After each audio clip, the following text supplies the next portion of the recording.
I had always been a skeptic when it came to conspiracy theories, but that was before I moved to the small town of Blackwood. Nestled between rolling hills and dense forests, it was the perfect spot for someone seeking a quiet life. However, the town held a secret darker than its thick evergreen shadows. I arrived in Blackwood with hopes of starting fresh. My new job as a data analyst at a local tech firm promised stability, and the peaceful surroundings were a welcome change from the chaos of the city. The townsfolk were friendly enough, though their eyes seemed to linger just a little too long when they talked to me. During my first week, I overheard snippets of conversations about the facility. Locals whispered in hushed tones, casting furtive glances at the forest. Intrigued, I began to dig into the town's history. As I explored the dusty library, I stumbled upon old newspapers dating back to the 1960s. The articles spoke of a government research facility hidden deep in the woods, established during the Cold War. The facility was rumored to conduct experiments on human subjects, gathering data for some undisclosed project. The last article detailed the facility's sudden closure, claiming it had been abandoned due to unethical practices. The locals avoided the area, fearing the shadows that lingered in the trees. Fueled by curiosity, I decided to investigate the facility myself. One chilly evening, I ventured into the forest, armed with a flashlight and a growing sense of unease. The air was thick with tension as I approached the crumbling gates, overgrown with vines and rust. As I stepped inside, the atmosphere shifted. The echoes of the past seemed to whisper through the cracked walls. Dust particles danced in the beam of my flashlight, and I could feel a strange presence watching me. I ignored the chill creeping up my spine, pressing deeper into the facility. Inside, I found remnants of a life once lived. Abandoned desks, faded photographs, and scattered papers filled with incomprehensible data.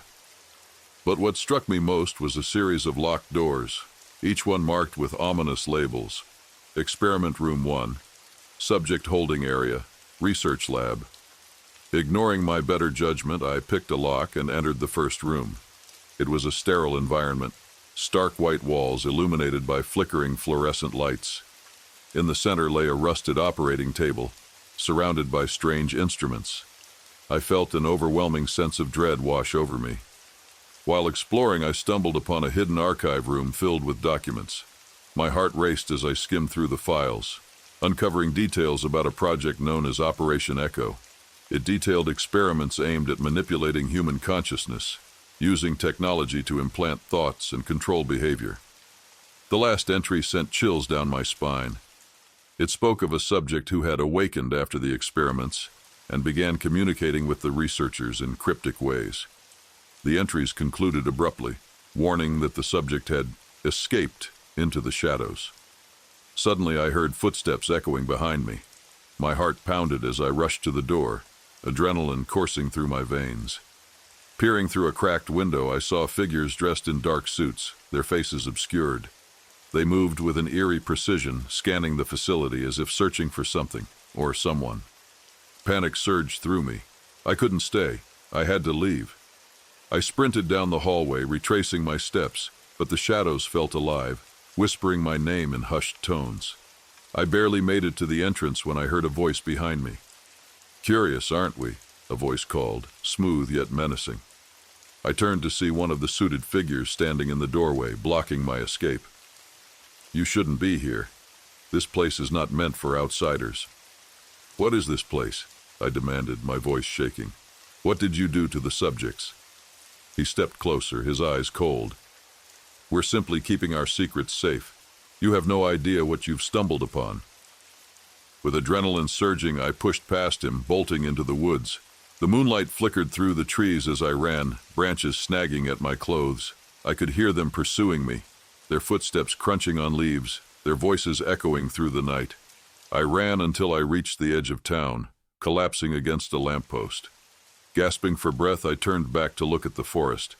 The figures had vanished, but the unease in my gut told me I hadn't escaped their grasp. Days turned into weeks, and I tried to return to normalcy. I quit my job, determined to distance myself from Blackwood and its secrets. But every time I closed my eyes, I saw their faces, felt their eyes on me, and heard the whispers of the facility calling me back. One night, as I packed my bags, a knock echoed from my door. I froze. Peering through the peephole, I saw a familiar face, the man from the facility, standing with a calm demeanor, but his eyes held a chilling intensity. "What do you want?" I yelled, fear coursing through me. "Just a chat," he replied smoothly, tilting his head. "You've seen too much, and we can't let you go." As I backed away, my heart raced. The walls of my home felt like they were closing in. I knew then that I wasn't just running from a town. I was running from something much darker. The truth was buried beneath layers of secrets, and they would stop at nothing to keep it that way. The last thing I remember was the man's smile, a glimmer of something sinister in his eyes. Then darkness engulfed me, and I could only wonder if I would ever escape the shadows of the facility or become just another lost subject of Operation Echo.